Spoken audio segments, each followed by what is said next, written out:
Bonsoir, bonsoir. On va pas perdre le temps avec les protocoles aujourd'hui. On va commencer. Bonsoir. Bonsoir, DMG. Comment tu vas? Bonsoir. Je vais bien, et vous? Tu as les écouteurs?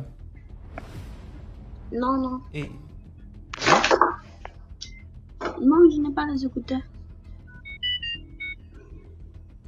ton volume est un peu bas. Hein. Ah bon? Vous m'attendez? Est-ce que vous l'écoutez bien? Allô? Allô? Attends, ils vont confirmer si c'est que... Ok, tu peux commencer. Il faut parler fort simplement. D'accord. Mon histoire, c'était un jour, on était à l'école. Maintenant, il y avait un petit avec sa soeur. Il venait toujours en retard. Maintenant, le maître demandait, pourquoi vous venez toujours en retard?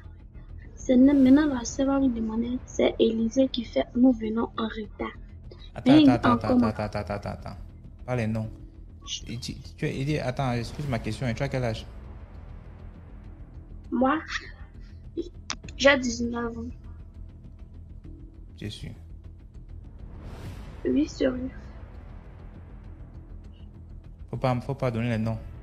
Faut seulement... Par contre, sans donner les noms. Ou bien tu peux donner les noms d'emprunt. D'accord. Elle a dit, Voilà. c'est mon petit frère. Maintenant, quand elle a dit, c'est mon petit frère, le maître dit, en comment? Elle dit, il est sorcier. Le maître dit quoi? Elle dit, oui, il est sorcier. Maintenant, le petit a commencé à voir. Il dit, oui, il est sorcier, que c'est lui qui fatigue sa soeur. Il prend encore de sa soeur pour faire balai, avion pour se promener la nuit. Et puis le maître a dit, ah bon? Il a dit, oui, monsieur, c'est vrai. On dit, il faut citer le nom de la sorcellerie. Il a commencé à citer. Trouver que les gens de la classe aussi étaient dedans. Mais il a cité l'être reine. La femme a cité la reine. Ça a prouvé que la reine de la sorcière, elle est dans nos quartiers. Elle vend des médicaments traditionnels.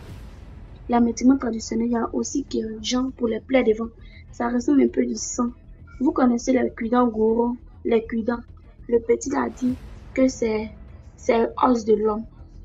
Il a avoué que c'est os de l'homme. Maintenant, médicament qu'elle fait comme sang là, c'est sang de l'homme. Le petit l'a avoué ça. Maintenant, quand il a avoué, il a dit, maintenant le maître a demandé si c'est la vérité. Il dit oui. Monsieur, quand vous me chicotez là, à cause que je ne pleure pas, donc ça se retourne comme vous. Ça me fait rire, donc c'est à cause que je ne pleure pas.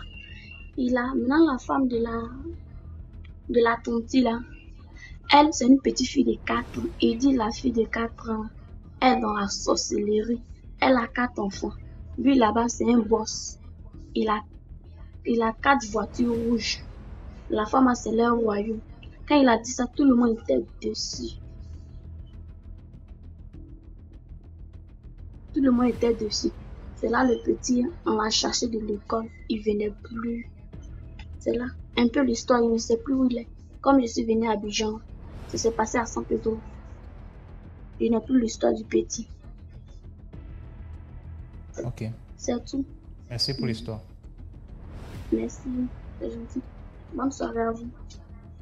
Et à toi. Christelle, bonsoir. Bonsoir. Bonsoir. Bonsoir DMG, bonsoir tout le monde. J'espère que tu vas bien. Ouais, ça va. J'ai 2 histoires, mais je vais commencer par une. Voilà, qui va faire un peu rire au début parce qu'il faut un peu, comment on appelle ça, dédramatiser parce que les histoires qui sont un peu lourdes. En 2016, j'étais allée à Abidjan pour le mariage de mon petit frère. Et comme j'avais des recherches un peu spirituelles à faire, j'ai pris rendez-vous dans un camp de prière à Divo. Là, je me suis rendue là-bas avec ma nièce, qui avait aussi des petits soucis spirituels, mon père et ma cousine. Donc, quand on arrive dans le camp de prière, Le serviteur principal n'étant pas là, on tourne un peu dans la ville jusqu'à un peu tard, vers 17h. Et puis quand on revient, on attend que le culte commence. Maintenant, moi, ma nièce qui était avec moi, j'avais pas remarqué qu'elle avait demandé de l'eau à quelqu'un dans le centre de prière là. Et quand le serviteur vient, il commence le culte. Après le culte, il demande, bon, quels sont les sorciers qui veulent passer aux aveux? Bon, dès que moi, il y a une jeune fille qui s'élève. Dès que la jeune fille s'élève, je vois ma nièce courir sortir de la salle. Ah, donc j'ai eu, j'ai eu peur. Je la suis. Je m'avais dit, mais ma fille, tu as quoi? Elle dit, tata, la fille qui était de parler là-bas, là, c'est qu'elle me donne de l'eau à boire. C'est-à-dire, au lieu de demander que je lui achète une bouteille d'eau, elle a demandé l'eau dans la salle. Et c'est une petite sorcière qui lui a donné de l'eau pour boire. Bref, ça c'était pour décompresser un peu. Donc après le culte, le pasteur me reçoit. Et comme il n'avait pas le temps, il m'a donné, on était en août, hein, il m'a donné rendez-vous en octobre. Donc je reviens à Paris et puis en octobre, moi je retourne là-bas avec mon papa. Et quand on arrive, le serviteur aussi encore, il préparait son voyage pour les États-Unis, donc il n'avait pas tellement le temps, il faisait des réceptions de groupe. Donc on était là, il y avait un culte du soir. Et quand on est arrivé, il y avait une femme aussi qui était venue de Paris avec son mari. Parce que ça n'allait pas. La dame, elle travaillait en France ici. Elle avait fait sa pharmacie en Côte d'Ivoire. Mais rien ne marchait. En tout cas, au niveau de la famille, rien ne marchait. Donc, elle a pris la décision avec son mari de se rendre dans ce camp de prière-là pour voir ce qui n'allait pas. Et en France ici, elle avait fait venir sa petite sœur. Donc, elle a appelé sa petite sœur, elle a dit à sa petite sœur, écoute, c'est vrai que nous sommes en France ici, mais toi, tu sais qu'au niveau de la famille, rien n'avance. Donc, j'aimerais qu'on se rende toutes les deux avec mon mari dans le camp de prière. Et puis, arriver là-bas aussi, on va convoquer tous ceux qui sont à Abidjan pour venir pour qu'on fasse la prière.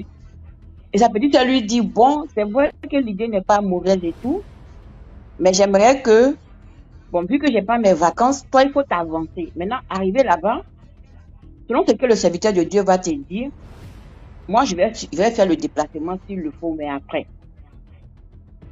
Donc, c'est là où ça a coïncidé aussi avec moi, ma présence. Et on faisait le jour là, au culte. Au moment où le serviteur commence le culte, moi, j'avais mis une perruque. Donc, quand ça commençait à chauffer, là, moi, j'ai enlevé ma perruque, j'étais posée par terre. Faut pas que pendant que je tombe, ma perruque tombe aussi, donc j'étais posée ma perruque par terre. Et au moment du culte, c'est la dame qui était avec moi, qui est venue de Paris, là, qui tombe en transe. Et elle tombe en transe. La personne qui la possède se manifeste. Et c'est sa sœur qu'elle a fait venir en France. Sa sœur à qui elle a dit, allons ensemble en Côte d'Ivoire pour que le pasteur puisse prier pour nous, pour qu'au niveau de la famille, ça marche. En fait, ce que je vais expliquer, c'est sa petite sœur là, qui est la sorcière de la famille. Elle ne savait pas. Elle a fait venir sa petite sœur ici en France. Donc sa petite sœur, quand la sœur est arrivée, la fille vivait chez elle. Et c'est pendant que la sœur était chez elle qu'elle a tout gaspillé dans la vie de sa grande sœur qui l'a fait venir. Donc à un moment donné, sa grande sœur même lui a trouvé maintenant une maison pour lui dire, va dans ton logement pour que tu puisses faire de manière indépendante ta propre vie. Et elle avait tellement pleinement confiance en sa petite sœur là que elle lui a même proposé encore de partir en Côte d'Ivoire avec elle. Et c'est là maintenant, pendant que la sœur était tombée en transe, sa sœur maintenant qui se manifestait et qui disait, hein, je savais. Depuis que tu ne fais que parler de ce pasteur-là, je savais. Je m'attendais à ça. Je savais que tu allais m'attraper. Oui, c'est moi qui ai tout gâté. C'est moi qui ai fait ceci, c'est moi qui ai fait cela. C'est moi qui ai brûlé ta pharmacie. C'est moi qui ai fait que ton mari et toi, ça va pas. Plein. Et en fait, quand ça se passe comme ça, pendant que la personne est en transe, c'est pas tout le monde qui est conscient de ce qu'il soit de sa bouche. Et c'est pour ça qu'on filme. Donc, quand la sœur est revenue à elle-même, quand tu lui as posé des questions, parce que la sœur quand sa sœur se manifestait au travers d'elle, elle a donné son nom. Et devant tout le monde, le serviteur a demandé, mais Par exemple, je vais donner le nom d'Aline. Aline, c'est qui? Elle dit non, Aline, c'est ma petite sœur. Et c'est maintenant le pasteur qui va lui dire, son mari aussi qui était là, que voilà, finalement, ta sœur que par amour tu as fait venir jusqu'en France, c'est elle qui, à la base, qui est en train de te détruire. La femme était tellement, tellement déçue. Et, une petite parenthèse, ce même soir, là, pendant la délivrance, il y avait une jeune fille qui était assise là. Je sais pas si tu sais, aux États-Unis, là, chaque lycée a sa veste. La petite, elle était là, une jeune fille très belle. Elle avait porté cette veste là. Bon, nous, on l'avait remarqué. Et en fait, la jeune fille, son papa, c'était un des gars qui avait l'une des premières possessions automobiles en Côte d'Ivoire, qui vendait des voitures qui avaient vraiment de l'argent. Et sa fille, en fait, venait des États-Unis. Elle était dans la sorcellerie. Et c'est là qu'il l'a envoyé dans ce camp-là. Parce que comme j'étais présente, c'est pourquoi je dis ça. Donc, bref. Après la prière, on est toutes rentrées à l'hôtel et tout. Et on devait se retrouver maintenant le lendemain encore dans le camp de prière. Et on se retrouve le lendemain dans le camp de prière. La dame dont je te parlais tout à l'heure, dont la petite soeur était la sorcière là. L'hôtel où elle dormait, à la fenêtre de sa chambre d'hôtel, le lendemain matin, il y a un gros bœuf noir qui est décédé, qui est mort en bas de la fenêtre. Le gros bœuf noir est mort en bas de sa fenêtre. Ça dit quoi? La tête de la sorcellerie là. Forcément, après, elle allait apprendre le décès de sa soeur. Donc, j'ai fait une petite parenthèse pour dire que souvent, quand on dit aux gens que tel parent est sorcier, ils disent non, que si mon parent était sorcier, mon parent m'aurait tué. Ou bien, si mon parent était sorcier, je ne serais pas arrivé là où je suis arrivé là. Il faut comprendre que dans la sorcellerie là, chaque enfant, selon la limite qu'il atteint dans sa vie professionnelle, dans sa vie sociale, soit est poulet, poulet c'est un bébé, soit il est mouton, il peut être cabri, et quand il est bœuf, ça veut dire que c'est celui qui a le plus d'argent. Donc, quand on a des parents sorciers, là, les enfants servent de bétail. Et selon ce qu'ils veulent en faire, ils permettent que certains réussissent et d'autres ne réussissent pas. Donc, bref, cette femme-là, quand le lendemain matin s'est réveillée pour dire il y avait un bœuf qui est venu mourir en bas de sa fenêtre, ça veut dire que le plus gros sorcier de son village même là est tombé. Parce que c'était soit elle le bœuf, soit le sorcier le bœuf. Tu vois? Maintenant, la parenthèse que j'ai fait par rapport à la petite fille qui est venue des États-Unis là. La jeune fille qui est venue des États-Unis, en fait, c'était son père qui a l'argent, comme j'ai dit là, qui a fait revenir la fille. Parce qu'il a fait partie de sa fille aux États-Unis, mais arrivé là-bas, ils ont détecté que la fille était dans la sorcellerie. Donc, là où il est parti la faire héberger. Pour que les gens continuent de l'héberger, il fallait qu'elle vienne faire sa délivrance. Et la petite est venue en Côte d'Ivoire pour faire sa délivrance. Maintenant, pendant qu'elle a fait sa délivrance, là, elle a avoué qu'elle a attaché son papa. Donc, quand l'homme de Dieu dit à son papa que il va falloir que toi-même tu passes aussi par la délivrance, le monsieur a dit non, il s'en va à Abidjan, il va revenir. Et l'homme de Dieu lui dit, mais moi, dans même pas 10 jours, je pars en voyage. Il n'a pas écouté. Oui, je vous parle là, 3 mois après, pendant que l'homme de Dieu était encore aux États-Unis, le papa de la fille est décédé. Malgré que la fille a été délivrée de la sorcellerie, du fait que son père ne soit pas passé par la délivrance, le père est décédé. C'est pour dire quoi? D'un, c'est vrai qu'on dit le dehors est mauvais, mais maintenant l'intérieur aussi est mauvais. Et comme on ne peut pas vivre en autarcie, parce que même quand on dit vivre en autarcie, tu es obligé de vivre avec ta famille nucléaire. Même dans ta famille nucléaire, ton enfant peut être sorcier, ta femme peut être sorcière. On n'a que la prière pour arme. Et puis, si on dit par exemple ton enfant est sorcier, quand on va délivrer l'enfant, toi-même le parent pense à passer par la délivrance. Parce qu'une fois qu'eux ils ont déjà attaché, ils ne peuvent pas détacher. En général, on aime tellement discuter parce qu'on pense que il y a cette manière de dire, quand c'est révélé, c'est que c'est détruit. Non. Quand c'est révélé, c'est parce que tu as l'information pour faire ce qu'il convient de faire. Cette histoire est un peu mélangée, mais j'ai fait ça tous azimuts pour que chacun en tire une petite leçon. Et je reviendrai tout à l'heure pour une autre histoire un peu plus dure. Voilà, c'est pourquoi j'ai commencé par celle-là. Donc, merci. D'accord. Merci beaucoup pour l'histoire. Je t'en prie. Bonsoir. Bonsoir la famille. Bonsoir. Hein, DMTV. Je ne sais pas parler français bien, hein, mais quand même, aujourd'hui, j'ai pu monter dans votre direct. Depuis l'année dernière, je vous suis. Depuis que vous avez commencé ça, je vous suis. Merci. Faut seulement te débrouiller, on va comprendre. On va seulement comprendre. On est obligé, est-ce qu'on a le choix? Tu as bloqué ton micro. Oui, c'est le bébé qui est rentré. C'est pourquoi j'ai bloqué parce qu'elle crie là. Okay. J'ai une histoire que je voulais vous dire parce que, mais je comprends pas bien français, hein. Je vous explique quand même ceux qui ne comprennent pas, peut-être on va comprendre un peu.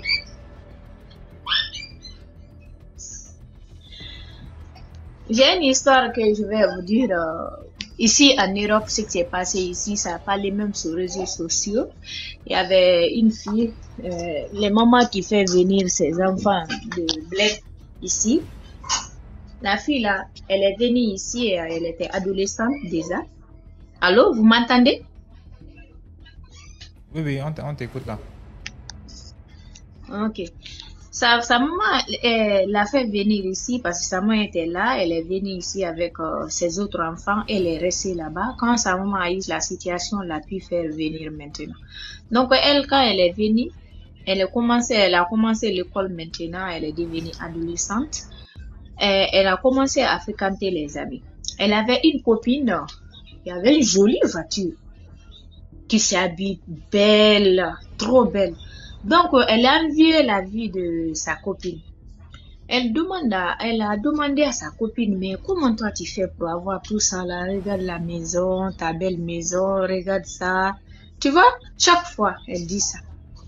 Donc, elle a demandé à sa famille, comment tu as gagné ça? Est-ce que tu peux m'aider à en avoir? Donc, tu vois. Donc, sa copine a dit, bon, non, moi, j'ai une copain qui me fait tout ça là, c'est pas moi. Donc, elle dit, ah, tu peux m'aider à avoir un beau homme comme ça aussi, moi, qui va prendre bien soin de moi. Elle dit, bon, si tu veux, il n'y a pas de problème, je peux t'en parler. Je peux t'en parler de lui, de monsieur en question. Peut-être il trouvera quelque chose pour toi. Bon, c'est ça qui suit. Après, sa copine a montré la fille là à son copain. Donc son copain là, c'est un blanc qui est riche, mais très riche. Donc lui, il a décidé de suivre la fille. Il a parlé avec la fille, tu m'intéresses. Je t'aime bien, tout ce que tu peux, je peux te faire. Donc, ils ont sorti le premier rendez-vous. Le monsieur, il l'a envoyé dans les hôtels luxe. Il a eu l'argent, le monsieur l'a donné 15 000 euros. Donc, il a commencé à se changer les habits si quand elle part lui à l'école. Sa maman s'est dit, ah mais toi, mais pourquoi tu es comme ça? On ne gagne pas assez comme toi, tu vis comme ça. Il dit, maman, rien. Mais après, le monsieur l'a demandé maintenant. Monsieur l'a dit, moi, j'ai un problème. Je suis mariée. Quand on est ensemble, on ne se couche pas ensemble. Seulement, moi, je veux seulement faire caca dans ton dos. Moi, si tu acceptes ça, je peux te faire tout ce que tu veux. Je peux te payer maison. Donc, elle a dit, parce que le pays qu'elle est, je ne vais pas dire le nom du pays, elle a quitté maintenant là-bas. Elle a dit, le monsieur elle a accepté, hein. Elle a accepté sans demander quoi. Elle a accepté. Donc, le monsieur, il est parti jusqu'en Amérique, elle a payé belle maison là-bas. Elle vit dedans. Mais la maison, elle pensait que le monsieur l'a payé la maison. Le monsieur n'a pas payé la maison. Le monsieur a loué la maison pour 2 ans. Le monsieur l'a loué aussi une voiture pour 2 ans. Le monsieur la donne l'argent comme ça. Elle est folle avec l'argent. Donc, elle a abandonné sa famille en Europe. Elle est partie en Amérique maintenant. Parce que le monsieur l'a dit que sa famille se trouve là-bas, le pays qu'elle était. Elle est partie là-bas. Donc, elle est là-bas. Chaque fois que le monsieur passe ses ailes, chaque fois, monsieur fait caca. Mais elle dit que ça fait rien, ce n'est rien. Elle fait caca dans mon dos. Après, je me lave. C'est fini, tout est parti, ce n'est rien.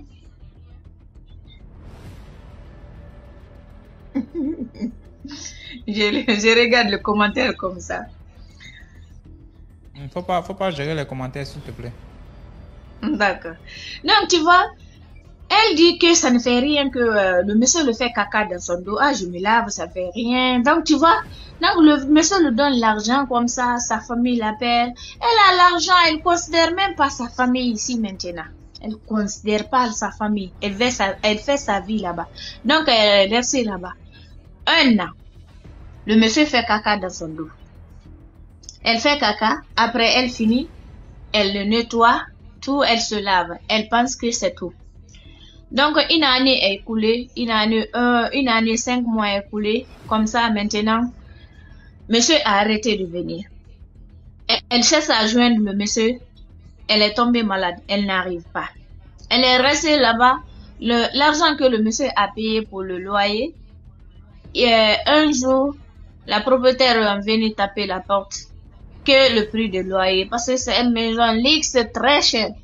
Elle a dit non, c'est ma maison. Mon copain m'a payé ça, ça. Non. La propriétaire a dit non, hein. Ici, c'était loué. C'était pas ta maison. C'est pas ta maison. Tu payes ou tu sors de la maison. Elle a commencé, le monsieur est parti chercher quelque chose en elle. Il a déjà récupéré maintenant. Donc, le monsieur a coupé pont automatiquement. Elle ne peut plus appeler le monsieur dans aucun de son téléphone. Donc, elle s'est débrouillée maintenant. Elle est venue en Europe pour rejoindre sa famille. Donc, maintenant, sa famille ne sait pas elle a quelle maladie. Ils l'ont fait, imagine-toi, l'hôpital de l'Europe. On l'a fait envoyer là où le pays en question, France, partout. Elle a quoi? Elle maigrit, elle sent mauvais. Elle sent mauvais. L'histoire est sortie même sur Facebook, hein, parce que il y a les gens qui ont sorti pour expliquer l'histoire là. Ça fait pas longtemps, ça fait pas comme 3 ans même. Après, maintenant, la famille a dit, qu'est-ce qui t'arrive? Parce que tu nous as quittés ici, tu es parti. Toute personne ne sait où tu étais. Il faut nous dire, c'est quoi? Qu'est-ce qui ne va pas? Qu'est-ce que tu as? La fille ne parle pas. Qu'est-ce que tu as? La fille ne parle pas. Donc, la maladie est chaude maintenant, elle sent mauvais. Elle a dit maintenant à sa maman, elle a expliqué tout. Quand elle a fini d'expliquer, elle est décédée. Sa copine en question qu'elle fréquentait, ils ont cessé à le joindre négatif. Donc, moi, le moral de l'histoire, il faut jamais, même si vos parents vous font venir ici en Europe, c'est pour que vous puissiez vous donner vous-même le meilleur vie. Mais l'argent facile en Afrique, partout au monde, c'est du danger. On évite l'argent facile. On évite l'amitié négative. On évite envier la vie des gens. Si tu envies trop la vie des gens, ah, mon frère, ma soeur, tu tomberas toujours dans le piège. Bon, c'est ça. Aujourd'hui, j'ai eu la chance de vous raconter quand même pendant 1 an et quelques je vous suis. Merci beaucoup. Je ne sais pas comment monter quand même sur YouTube. Mais chaque fois je suis au travail, dans l'heure, je suis là comme ça. Je suis. Chaque fois. Merci beaucoup DMTV. Merci. Bye. Merci à toute la famille. Au revoir. Dans les commentaires.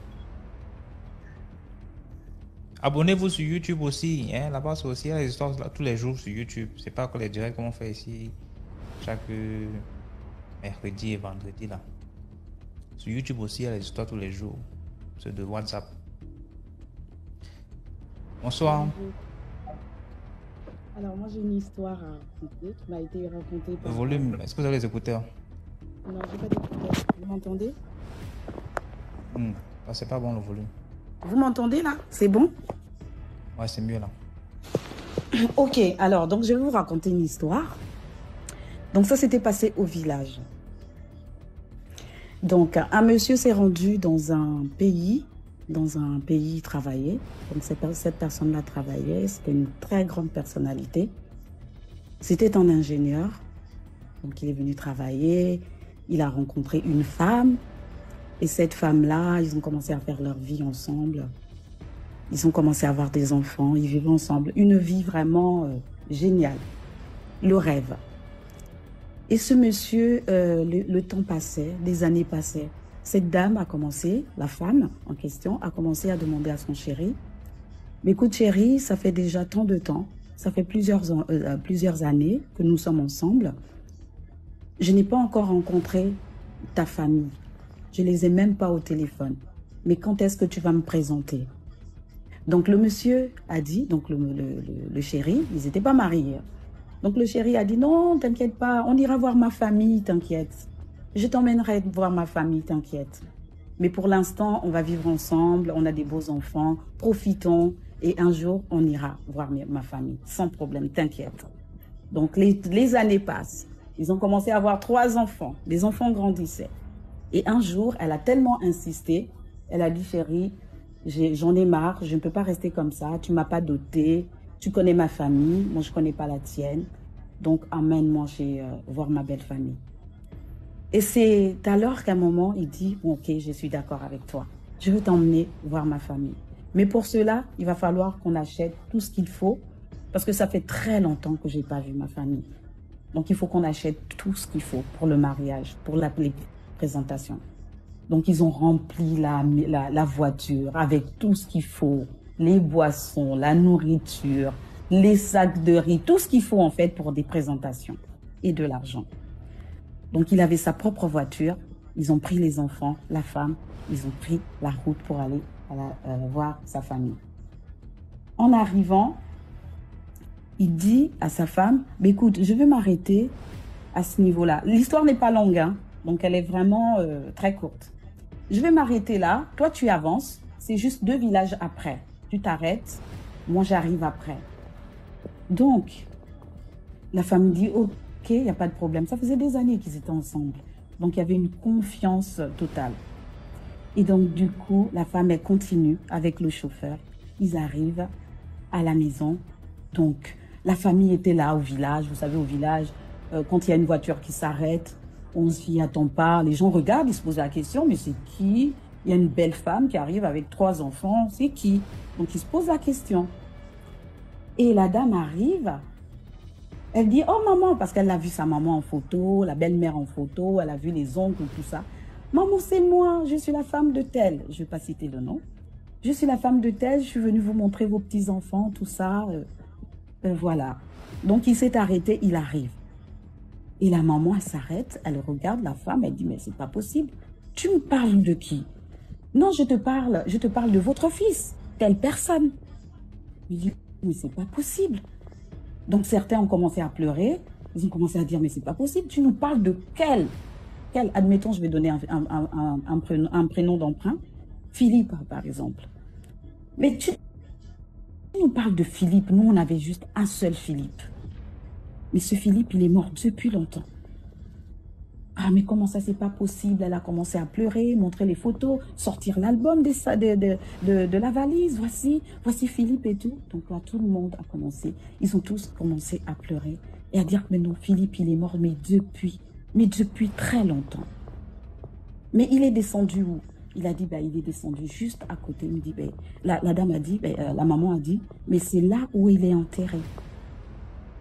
Et la femme, elle n'en revenait pas. Elle était vraiment dépassée. Elle se disait, mais c'est pas possible. J'ai vécu tant d'années avec cet homme qui m'adulait, qui m'aime énormément. C'est pas possible qu'il soit mort. Je le connais, il est vraiment réel, en chair et en os. Il est ingénieur dans telle ville, mais c'est pas possible. Et lui, la femme dit, bah, écoutez, on va t'emmener, on va t'accompagner, voir là où il est enterré. Et les photos qu'il a montrées à la famille, c'est effectivement cette photo qui était à la tombe. Et là, elle est tombée dans les pommes. Elle a commencé à pleurer, elle se sentait plus bien, elle a perdu connaissance. Ils l'ont emmenée à l'hôpital, voilà. Et après, cette femme, du coup, elle est restée avec la famille. Donc, la moralité de cette histoire, c'est quoi?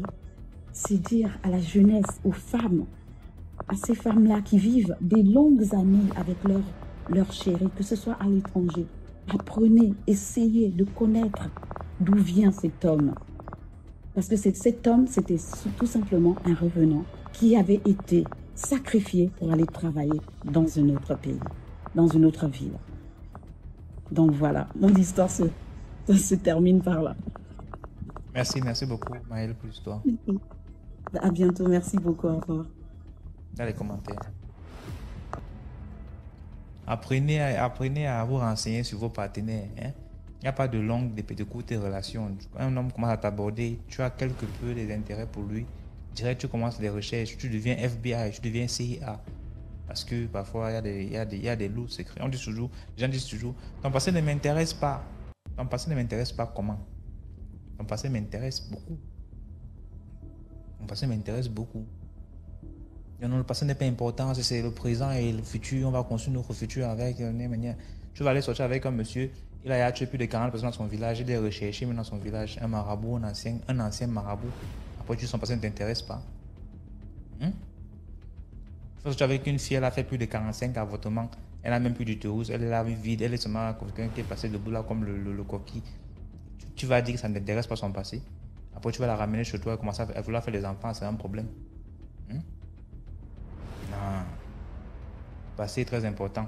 Il faut connaître avec qui on sort, il faut savoir, il faut tout ça. Même avant n'importe quoi, avant même le mariage officiel, il faut déjà faire des tests pour savoir si la personne, si vous êtes compatible, n'est pas le même groupe sanguin. C'était à l'époque qu'on faisait le mariage au hasard, on fait le tombeau. Aujourd'hui, il y a les machines pour tester. Est-ce que nos sangs sont compatibles? Est-ce que si on fait des enfants, on n'aura pas des enfants qui vont sortir émaciés et tout cela?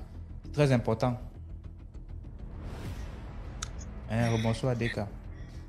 Bonsoir DMG. Avant d'aller me coucher, je vais raconter une dernière histoire. Comme je te disais tantôt, j'en ai beaucoup. Mais je vais vous raconter une histoire que j'ai personnellement moi-même vécue. C'était il y a quelques mois. J'ai dû déménager. Et ma maman m'a demandé de venir vivre dans notre maison principale, vu que cette maison-là, personne n'y vivait. Ce qu'il a noté, c'est que mes parents ont construit dans les nouveaux quartiers. Ça fait que dans notre quartier, il n'y a pas beaucoup de maisons, tu vois. Et la plupart des maisons qu'il y a, ce sont des maisons qui sont en construction. En face de chez nous, il y a une dame, une famille. Ce sont les autochtones, on va dire ça comme ça, parce que c'était les toutes premières personnes à arriver au quartier. Donc, en fait, je vis dans la maison depuis quelques mois. Je vivais déjà dans la maison depuis quelques mois seule. Quand je suis arrivée, j'ai commencé à dormir dans la chambre de ma maman parce qu'il y avait des travaux dans la mienne, donc j'attendais qu'on finisse. Finalement, je suis allée dormir dans ma chambre. DMG, je t'assure, j'ai dormi pendant 1 mois dans la chambre de ma mère. Et quand j'arrivais, ma maman me parlait que dans le quartier, il y a des histoires spirites. En fait, qu'il y a beaucoup de sorcellerie dans le quartier. Et tu sais, nous les jeunes maintenant, nous aimons beaucoup prendre ce genre de choses avec des pincettes. Quand on nous dit, par exemple, tel endroit, il y a de la sorcellerie là-bas, on va rire en se disant, ah, maman, laisse-toi aussi, tu exagères, c'est les histoires et tout et tout. Ma maman m'avait déjà averti que comme tu es arrivé dans ce quartier-ci, mets les pieds au sol et prie franchement parce que ici, ça ne joue pas, ce n'est pas la blague. DMG, je dors dans la chambre de ma maman depuis 1 mois. Un soir, je me décide à aller dormir dans ma chambre parce que ma chambre était déjà finie. C'est comme ça que cette période-là, j'étais malade, j'étais très malade. Et il y avait une voisine en face de chez nous, comme je disais tantôt, c'est une autochtone. Et cette maman avait une gentillesse, une gentillesse. Et je vais attirer l'attention sur ces personnes-là que nous côtoyons qui sont souvent très gentilles. Quand vous voyez une personne qui est très gentille, il faut vous méfier. Souvent, cette gentillesse-là cache autre chose derrière. Et ma maman avait souvent eu l'habitude de me dire ça. Je pensais que ma maman blaguait. La maman en question, elle me voit, elle m'a vu la veille avant que je n'aille me coucher. Elle me dit, ma fille, mais c'est comment tu vas? Je lui dis, maman, je ne vais pas bien. Je suis malade depuis, je sors de l'hôpital et tout. Elle me dit, oh, ça va aller. Par la grâce de Dieu, ça va aller. Tu as compris, ma fille? Je dis, oui, maman. Cette soirée-là, j'ai fini de regarder la télé avec une de mes cousines. Je souhaite bonne nuit à ma cousine. Je rentre chez nous, elle part chez elle. C'est comme ça, DMG, j'entre dans ma chambre. Une chambre où c'était ma deuxième fois d'entrer pour y dormir. DMG, je viens me coucher pour dormir. Et chose bizarre, cette nuit-là, je ne sais pas qu'est-ce qui m'a pris. J'ai pris ma Bible, j'ai déposé au chevet du lit. Je fais une petite prière, je me couche et je dors. DMG, j'ai dormi, je peux te dire, j'ai dormi 15 minutes. Mais les 15 minutes, c'était comme si j'avais dormi pendant 5 heures de temps. Les 5 heures de temps que j'ai dormi, DMG, ce que j'ai vécu, ce n'est pas ce qu'on dit, c'est digne d'un film rocambolesque. C'est-à-dire, j'ai fermé mes yeux, je me suis couché DMG. Quand j'ouvre mes yeux, qui je vois? Ma voisine, la maman dont je te parlais plus haut, en face de mon lit. Genre, DMG, j'étais couché. Tu vois un peu le genre, quand tu es couché, tu ouvres les yeux. Tu sens une présence. Quand j'ouvre mes yeux, je vois la dame en face de mon lit, en soutien et en caleçon DMG. Et j'ai oublié de préciser quelque chose. La maman en question, elle a son petit-fils avec lequel elle marche partout. Ce petit-fils, on dit qu'il n'est pas simple parce que c'est un enfant de 12 ans, mais il a l'apparence d'un enfant de 4 ans. Et partout, cette maman marche toujours avec son petit-fils. Elle part toujours partout avec son petit-fils. DMG, je me réveille dans la nuit parce que j'ai senti une présence dans ma chambre. Quand j'ouvre les yeux, DMG, qui je vois? Cette maman en face de mon lit, en soutien et en caleçon. DMG, je veux parler, ma bouche est fermée, je veux bouger, c'est comme si on avait attaché mes pieds et mes mains. Je dis, Seigneur, qu'est-ce que je suis en train de vivre comme ça? Je veux me débattre. J'ai senti comme s'il y avait un poids sur moi, DMG. Je commence seulement, Seigneur Jésus, Seigneur Jésus, Seigneur. DMG, au fur et à mesure que je veux parler, c'est comme si quelqu'un ferme ma bouche. Au fur et à mesure que je veux parler, c'est comme si quelqu'un ferme ma bouche. Après, finalement, je crie, Seigneur Jésus. Je me lève du lit, DMG. C'était le rêve comme je te parle. Mais je t'ai dit que ce rêve était tellement réel. Je me suis mise à bagarrer avec cette maman dans les rêves. Bagarrer avec cette maman, elle était en soutien et en caleçon. Tu t'imagines, dans ma chambre, à 2 heures du matin. On a bagarré dans la chambre au point où je l'ai fait sortir de ma maison. Et au fur et à mesure que je la poussais aux escaliers, elle descendait, elle se transformait en un petit enfant. Au fur et à mesure que je poussais, elle se transformait en un petit enfant. Au point où je l'ai fait sortir de la maison. Et elle m'a mordu au bras. DMG, quand je me suis levée, tout le bras gauche était gonflé, ça me faisait mal. DMG, je transpirais à grosses gouttes, je tremblais. J'ai failli sortir de notre maison en criant. Mon premier réflexe que j'ai fait, j'ai appelé ma mère, j'ai expliqué la situation à ma mère. Comme nous sommes des côtiers, ma mère m'a dit, calme-toi. Calme-toi, essaye de prier. Si tu peux chanter des cantiques, tu chantes. C'est ce que j'ai fait, mais DM, je ne vais pas te mentir, j'ai eu la peur de ma vie. Je n'avais jamais eu aussi peur. Quand tu entends que sorcellerie, j'ai vécu la sorcellerie en live. J'ai réussi à supporter jusqu'à 4 heures du matin. Et chez nous, les côtiers, il y a ce qu'on appelle le dicalo. Quand quelqu'un te fait du mal ou quand quelqu'un t'a fait du mal, ou quand tu veux avertir une personne, tu te lèves le matin à 5 heures, tu commences à marcher pour dire que la personne qui a fait telle chose ne doit plus le refaire. Ma mère m'a dit, lève-toi à 4 heures. Dès que 5 heures arrive, tu te lèves et puis tu fais ton dicalo. DMG, je te jure, cette maman, c'est une femme qui est toujours la première à se lever au quartier parce qu'elle a une machine à écraser. Donc ça fait qu'au quartier, tout le monde connaît cette dame. On sait qu'elle est toujours la première à être debout et tout et tout. Je me suis levée ce matin-là à 5 heures parce que je n'ai pas pu dormir. J'ai fait le dicalo, j'ai commencé à marcher dans tout le quartier. Que la personne qui est entrée dans la maison de mes parents, la personne qui est entrée dans ma chambre cette nuit, arrête ça. Que cette personne arrête parce que je n'ai pas dormi cette nuit. DMG, je te jure que cette maman qui se lève toujours la première, quand j'ai ouvert le portail, quand j'ouvre le portail, je constate qu'elle est devant sa porte, elle est en train de regarder chez nous. Quand je commence à parler comme ça, la maman me guette par la porte, elle entre chez elle, elle ferme sa porte. DMG, je te jure, depuis cette histoire jusqu'à aujourd'hui, cette maman ne me dit même plus bonjour. Une maman qui était très gentille avec moi, elle et moi, nous n'avons jamais eu de problème. Je ne suis pas allée vers elle pour lui dire que maman, c'est toi que j'ai vu dans ma chambre la nuit.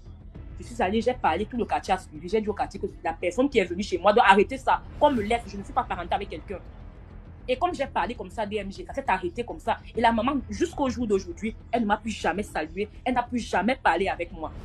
C'est en fait la leçon ici que je veux faire comprendre aux gens, c'est que les personnes souvent que vous voyez qui sont très gentilles, qui ont une gentillesse là vraiment, qui sont trop gentilles, ce sont des personnes qu'il faut vous méfier d'eux. Et les personnes qui ont toujours le mot de Dieu dans la bouche, parce que cette maman a une facilité de parler de Dieu. Dieu est monté, Dieu est descendu. Et ce qui est pire dans cette histoire, c'est que DMG, si j'avais vécu cette histoire seule, on aurait dit que ça avait été mon imagination. Mais je te dis que les mois qui ont suivi, beaucoup de personnes ont vu cette maman chez eux la nuit. C'est-à-dire, elle ne se cache pas. Cette maman, elle ne se cache pas. Elle ne se cache pas en ce qui concerne la sorcellerie. Elle ne se cache pas.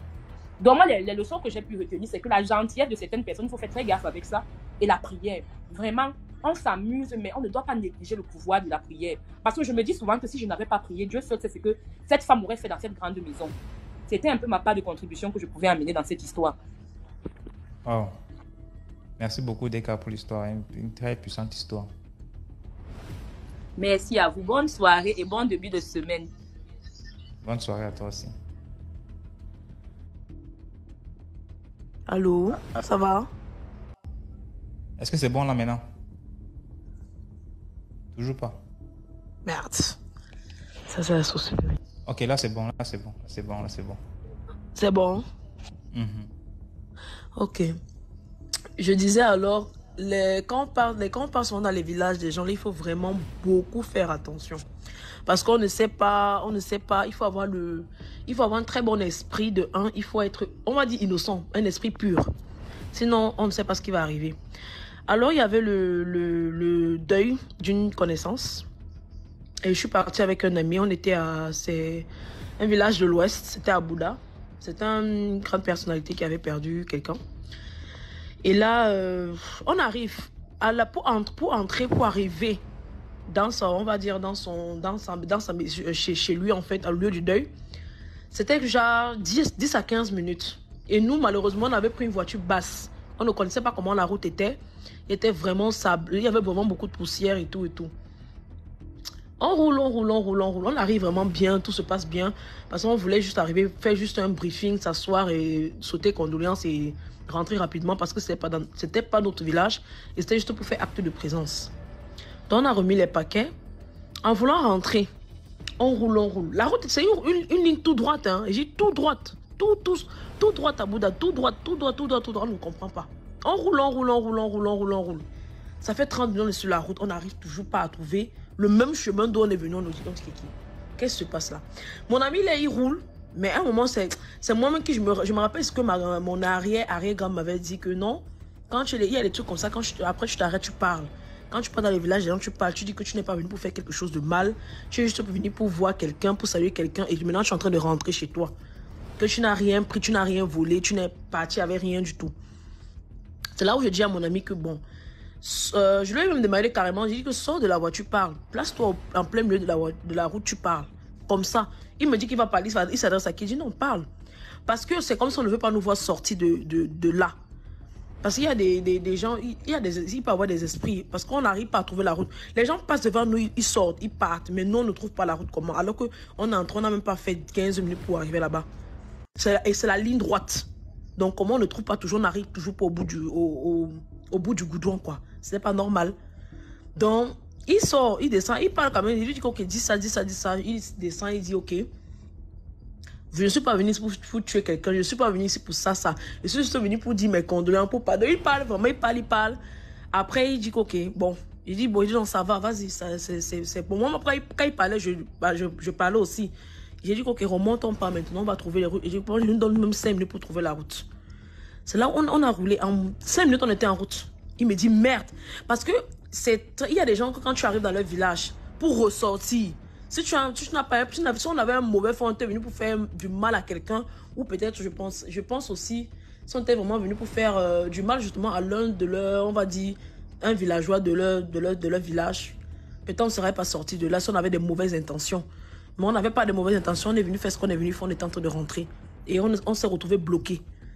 On va dire vraiment, c'est parce que là, pour moi, on va dire, c'est difficile à croire, mais on a pratiquement fait, en 15 minutes, aller en retour, pour trouver la route, on a fait carrément 1 heure de temps en route. C'était pas normal. Donc, c'était ma petite histoire. Donc, vraiment, faisons beaucoup attention quand on part dans les villages des gens, là, vraiment, quand on part pour les funérailles et tout, là. Il faut vraiment avoir un esprit clair et simple.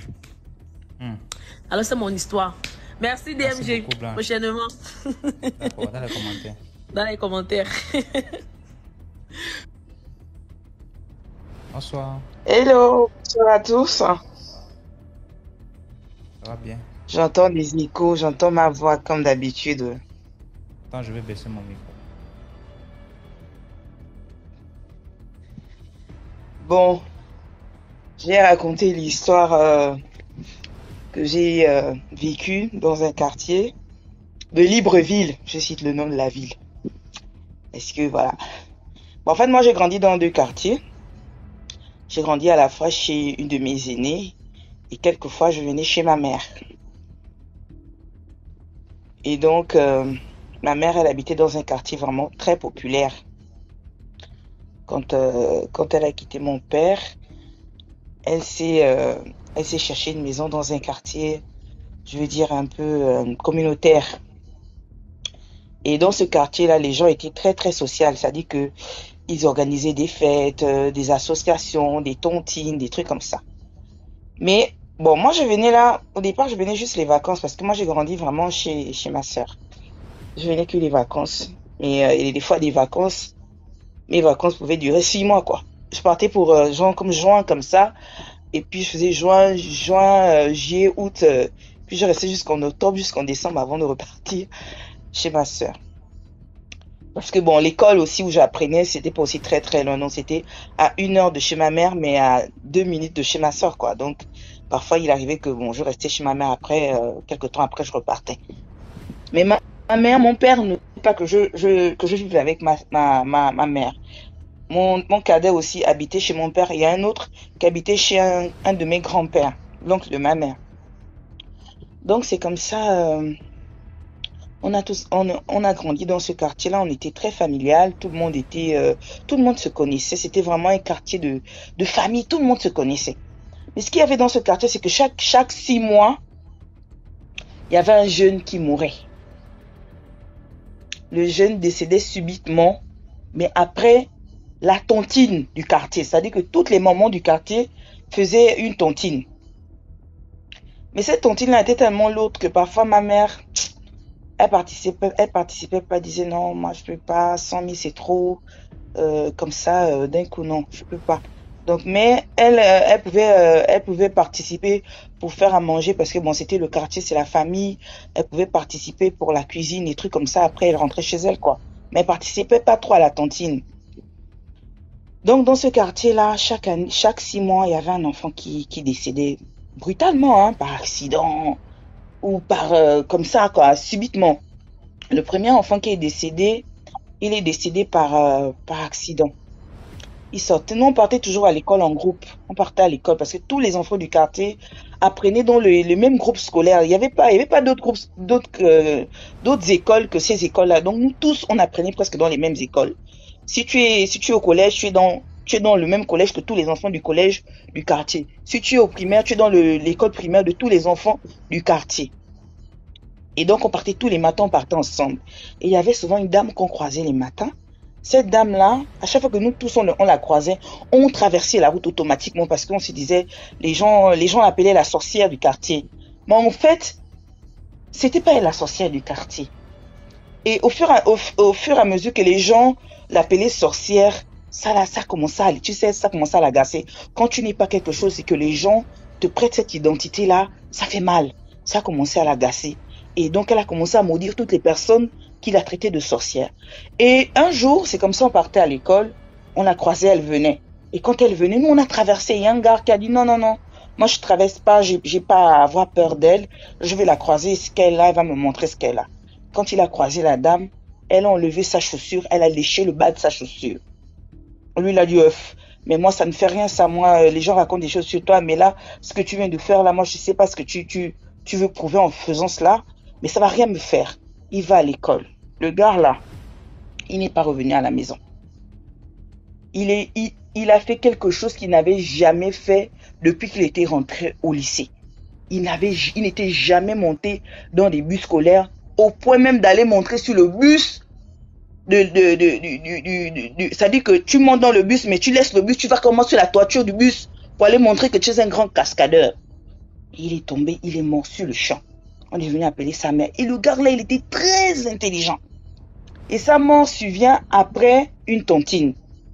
Au départ, les mamans du quartier n'étaient pas l'attention. Les gens, en fait, cette situation de tontine n'attirait pas trop l'attention des gens parce qu'on se disait, bon, on faisait pas le lien. Il n'y avait pas le lien ne se faisait pas tout de suite. Et il est mort subitement. Et il a été enterré. On s'est dit, bon, c'est la maman là, vu qu'il a croisé la maman là, elle a léché le bas de sa chaussure. Certainement, c'est lui, c'est elle qui l'a tué et tout. Il est décédé. 6 mois plus tard, une autre tontine.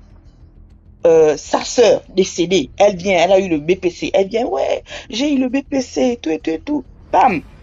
Le matin, tout allait bien, l'après-midi, oh, j'ai mal à la tête, j'ai mal à la tête. Sa mère lui donne les comprimés, les Doliprane et tout. Elle décède dans la soirée. On n'a rien compris. 6 mois plus tard, un troisième enfant de la même maman. Les gens commencent à se poser des questions, mais qu'est-ce qui se passe avec cette famille? Comment la même dame, au bout d'un an et demi, peut perdre ses 3 enfants et les plus intelligents? Et ce qu'il y avait remarqué dans ce quartier, c'est que les enfants de cette dame-là étaient les enfants les plus intelligents du quartier. Nous autres, là, on pouvait faire les... Bon, sauf moi, hein. Moi, j'étais un peu différente parce que j'habitais chez ma sœur. Mais je venais là, parfois, je pouvais faire 6 mois chez ma mère, 6 mois chez ma sœur. J'habitais chez ma sœur parce que ma sœur, c'était une femme de feu, une femme de prière. Donc, moi, quand j'allais chez elle, j'étais toujours dans la prière. Donc, les petits trucs comme ça, les titres de sorcellerie, empêcher les enfants d'évoluer, d'être intelligents, de comprendre des choses à l'école, ça ne marchait pas avec moi. Mais la maman, là, elle, ses enfants étaient toujours premiers de la classe. Ils étaient toujours les meilleurs du quartier. Ces 3 enfants sont morts en espace d'un an et demi. Et puis, on a commencé à dire, on accusait toujours la dame là, la dame qui léchait sa chaussure, le bas de sa chaussure. Mais moi, cette partie-là, j'ai jamais compris pourquoi elle léchait le bas de sa chaussure, vu que c'était pas elle. Mais en fait, elle se disait, comme on m'accuse d'être la sorcière du quartier, moi, je veux aussi vous montrer que je ne suis pas n'importe qui. Mais le sorcier lui-même était là.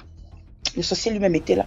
Les gens continuaient à mourir. Ma mère a dit, ah, ma mère, elle a pris la décision de quitter cet endroit-là. C'est quand mon petit frère a perdu ses doigts. On était assis comme ça. Mon frère, une chaise banale est tombée sur sa main. Les 4 doigts de mon frère là se sont écrasés comme on écrase le piment. On l'a emmené aux urgences rapidement, on a pu recoller, mais les doigts n'ont pas repris leur forme. Il était petit, hein, donc en grandissant, il a quand même pu récupérer ses doigts, mais pas comme elles étaient, pas comme la main droite. Et c'est là que ma mère a commencé à prendre un peu la décision de dire non, je vais quitter un peu le quartier là.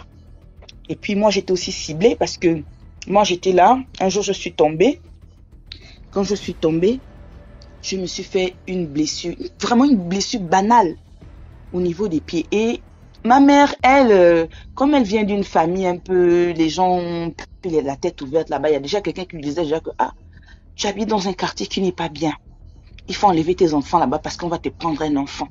On a déjà essayé de toucher un. Ils n'ont pas réussi, mais il y a un, ils vont essayer de prendre une autre personne. Et moi, j'ai eu une blessure banale. J'ai dit, DMG, je te dis que la blessure là ne guérissait pas. On a tout fait. C'est-à-dire que tout ce que ma mère faisait pour faire guérir cette plaie, on m'a emmené à l'hôpital, on a cousu, on a mis les points de suture. Cette blessure ne guérissait pas. On allait me couper le pied. C'est comme ça qu'on m'emmène. C'est comme ça que ma soeur dit non, bon, les vacances sont finies, reviens chez moi.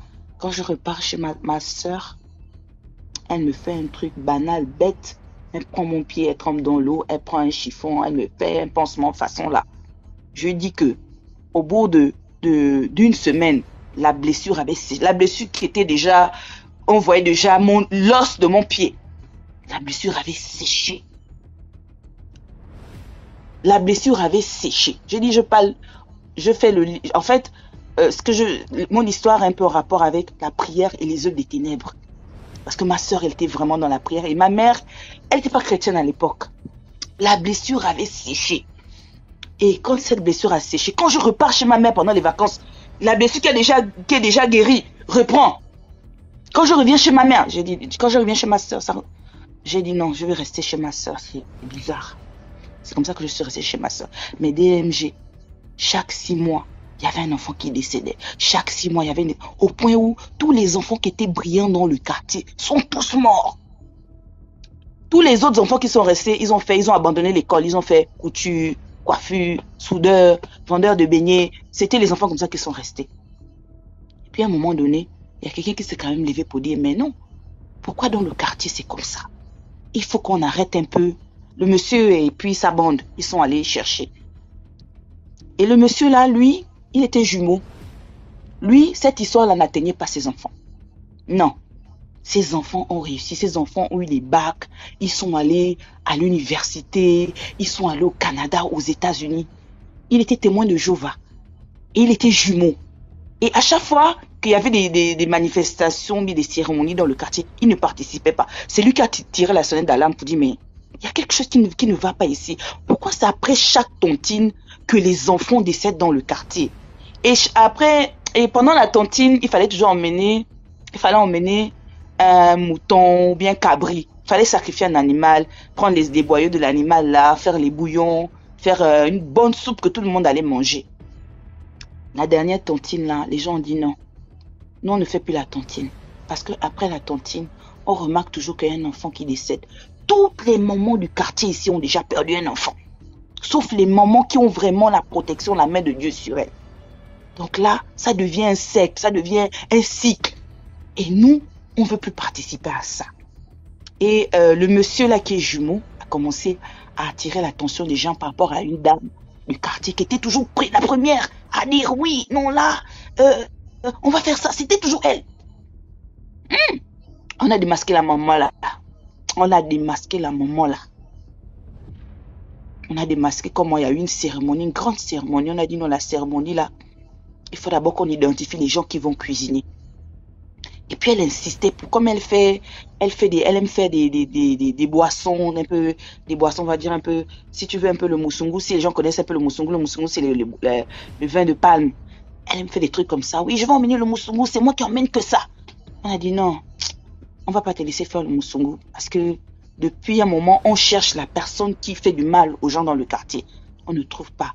Mais en fait, ils avaient déjà une idée sur elle parce que ils avaient déjà cherché, ils avaient déjà une identité. C'était son identité, mais comment lui dire? Comment dire aux gens que c'est elle? Tu vois, non? Et c'est comme ça. Il y avait cette cérémonie-là. Elle a décidé d'emmener la boisson. Quand elle a emmené la boisson, il y a quelqu'un qui s'est levé, un monsieur, un étranger qui venait de nulle part. Il a dit, personne ne boit la boisson là. Parce que cette boisson-là était envoûtée. Ça n'a pas été empoisonné, mais c'est envoûté.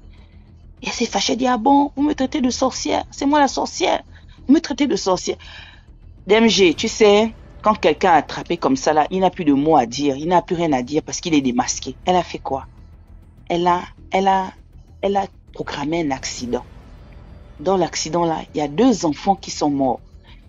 Et dans l'accident là, il y avait sa propre petite fille. Après, les gens du quartier ont commencé à dire, mais comment ça se fait que, vous avez dit que c'était la sorcière du quartier, mais comment ça se fait que les 2 enfants là sont décédés, elle, sa petite fille a perdu les pieds et les mains. Mais en fait, c'était pour masquer, parce qu'ils font ça. Les sorciers, quand ils sont démasqués, ils font ça. Cette dame-là a tellement fait du mal dans ce quartier-là que les gens sont partis. Les gens avaient des maisons, hein. C'est pas des maisons en location, c'était des maisons construites. Les gens ont déserté leur maison. Elle est la seule qui est restée dans ce coin-là. Et moi, je la revois des années plus tard. Je suis enceinte. Elle me croise. Elle me dit, ça va? Je dis oui. Elle regarde mon ventre. Elle est en train de fixer mon ventre. Oh. Je dis, mais pourquoi tu me regardes comme ça? Elle me dit, oh, tu vas faire une fille. Je vois une fille dans ton ventre. Je dis, tu es debout là. Là où tu me regardes, là, tu vois une fille dans mon ventre. Oui, je vois une fille dans mon ventre. Entre-temps, moi, ma grossesse, là, je ne voyais pas le sexe de ma fille.